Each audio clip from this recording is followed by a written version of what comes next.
आजच्या या व्हिडिओमध्ये आपण विभक्तीची व्याख्या आणि विभक्तीचे प्रकार कोणकोणते असतात ते पाहणार आहोत. तर सर्वप्रथम विभक्तीची व्याख्या काय आहे ते समजूया.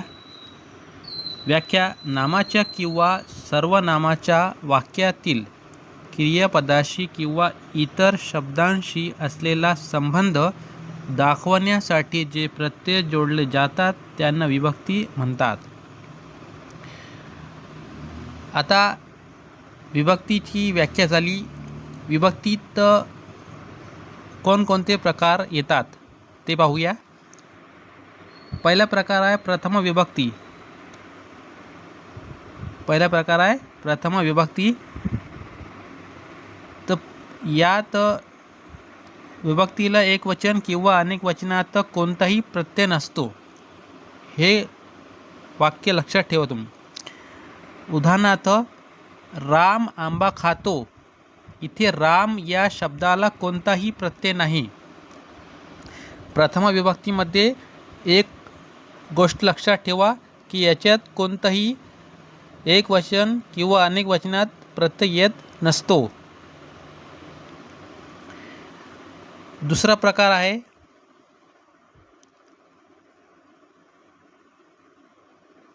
द्वितीय विभक्ती.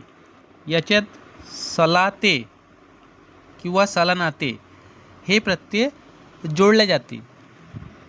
उदाहरणार्थ शिक्षकांनी विद्यार्थ्याला बोलावले. आता येथे विद्यार्थ्याला मध्ये ला हा प्रत्यय आहे म्हणून हा द्वितीय विभक्तीमध्ये झाला. विद्यार्थ्याला आता ला जेव्हा प्रत्यय लागला तर तेव्हा वाक्य हे द्वितीय विभक्तीमध्ये आहे. त्यानंतर आहे तृतीय विभक्ती. हा प्रकार याच्यात ने एशी हे प्रत्यय लागतात एक वचनमध्ये आणि अनेक वचनमध्ये ही ई शी हे अनेक वचन प्रत्यय लागतात. उदाहरणार्थ तो चाकूने सफरचंद कापतो. आता इथे चाकू ने आलेला आहे तर यामध्ये ने प्रत्यय आहे म्हणून जे साधनाचे काम करत आहे म्हणून हे तृतीय विभक्तीमध्ये वाक्य झालं. चाकू ने हे तृतीय विभक्तीमध्ये झालं. त्यानंतर आहे चतुर्थी विभक्ती. चतुर्थी विभक्तीमध्ये प्रत्यय कोणकोणते लागतात पहा. स ला ते ना. तर द्वितीय विभक्तीमध्ये ते प्रत्यय लागतात आणि चतुर्थी विभक्तीमध्येही तेच प्रत्यय लागतात. परंतु महत्त्वाची बाब इथं हे आहे का तुम्ही म्हणाल की द्वितीय आणि चतुर्थी प्रत्यय सारखेच आहेत पण फरक लक्षात ठेवा.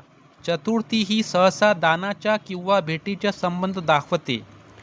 उदाहरणार्थ राजाने गरिबांना पैसे दिले. आता येथे गरिबांना येथे चतुर्थी आहे कारण येथे दानाचे भाव आहे किंवा राजा इथं गरिबांना पैसे दिले. तर हे जे आहे तर भेटवस्तू किंवा दानाचे भाव आहे म्हणून इथे चतुर्थी विभक्तीचा प्रकार आहे. समोर आहे पाचवा प्रकार विभक्तीचा. तो म्हणजे पंचमी विभक्ती. प्रत्यय आहे ऊन आणि हुन. हे जेव्हा प्रत्यय लागतात कर्माला तर तेव्हा समजायचं की हे शब्द पंचमी विभक्तीमध्ये आहे.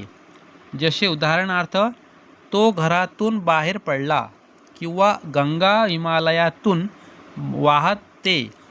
येथे दुरावा किंवा उगम समजतो. आता इथे कर्म कोणता आहे घर. तर घरातून आलेला आहे. हे पहा तून आलेला आहे तर तून हे पंचमी विभक्तीमधून आलेला आहे. तर पंचमी विभक्ती दुसरं वाक्य आहे गंगा हिमालयातून. आता हिमालयातून तर तून आलेला आहे तर तो ऊन आहे.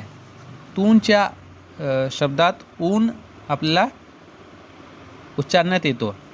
तर हे जे पंचमी विभक्तीचे उदाहरण आहे. त्यानंतर आहे षष्ठी विभक्ती. आता षष्ठी विभक्तीमध्ये चा, ची, चे हे प्रत्यय लागतात कर्माला. उदाहरणार्थ, हा शिवाचा मोबाईल आहे. हा मालकी हक्क किंवा संबंध दाखवतो. आता येथे तुम्हाला शिवाचा या वाक्यात आलेला आहे, चा आलेला आहे. तर चा जे षष्ठी विभक्तीमध्ये असतो, तर ही विभक्तीचे प्रकार झाला षष्ठी विभक्ती. त्यानंतर आहे सप्तमी विभक्तीचा प्रकार आहे. सप्तमी म्हणजे प्रत्यय लागतात त, ई, आ. हे विभक्तीचे या विभक्तीमध्ये प्रत्यय त, ई, आ कर्माला लागते, तर तेव्हा सप्तमी विभक्ती होते. उदाहरणार्थ, मासे पाण्यात पोहतात. आता येथे पहा, पाण्यात दिसू राहिला तुम्हाला, पाण्यात तर हे इथे पाण्यात म्हणजे त प्रत्यय ठिकाणी आणि वेळ दाखवतो, म्हणजे ही विभक्तीचे प्रकार सप्तमी झालं. त्यानंतर आहे संबोधन. शेवटचे प्रकार आहे आपला 8वा प्रकार, संबोधन विभक्ती. याला हाक मारणेही म्हणतात. प्रत्यय लागतो. एका वचनात प्रत्यय नसतो याच्यात. अनेक वचनात नो हा प्रत्यय लागतो, म्हणून संबोधन हा प्रकार विभक्तीचा आहे. उदाहरणार्थ, मुलांनो शांत बसा. आता मुलांनो संबोधून मुलांना सांगू राहिले, म्हणून मुलांनो शांत बसा.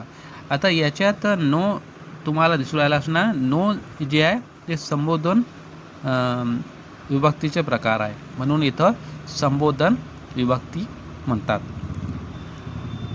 आता तुम्हाला एक चार्ट दिसून राहिला असणार. तर चार्टमध्ये एकवचनात कोणते प्रत्यय लागतात कर्माच्या समोर, आणि अनेक वचन प्रत्यय हे कर्मासमोर कोणकोणते लागतात ते विभक्तीनुसार दिलेले आहेत.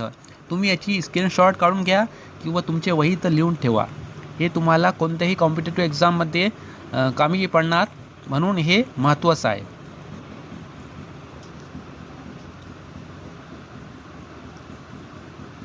तुम्ही व्हिडिओ पॉज करूनही याची स्क्रीनशॉट घेऊ शकता. समोर वळूया.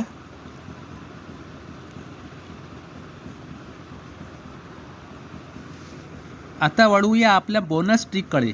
द्वितीय किंवा चतुर्थीमध्ये गोंधळ होतो ना, एक सोपी ट्रिक लक्षात ठेवा. जर वाक्यात कर्म असेल आणि त्याला प्रत्यय असेल तर ती द्वितीय असते, आणि वाक्यात जर क्रियेचा रोग कोणाकडे तरी जात असेल, उदाहरणार्थ देणे किंवा बोलणे, तर ती चतुर्थी असते. तर याच्यावरून तुम्हाला मी एक वाक्य ओळखण्यासाठी देतो.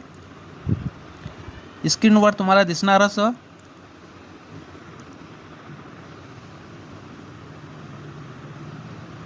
हे वाक्य पहा, झाडावरून आंबा पडला. आता याची विभक्ती तुम्हाला सांगायची आहे. कमेंट करून याची विभक्ती कोणत्या विभक्तीचे कोणता प्रकार आहे हे तुम्हाला सांगायचे आहे कमेंट बॉक्समध्ये. तर भेटूया नेक्स्ट व्हिडिओमध्ये.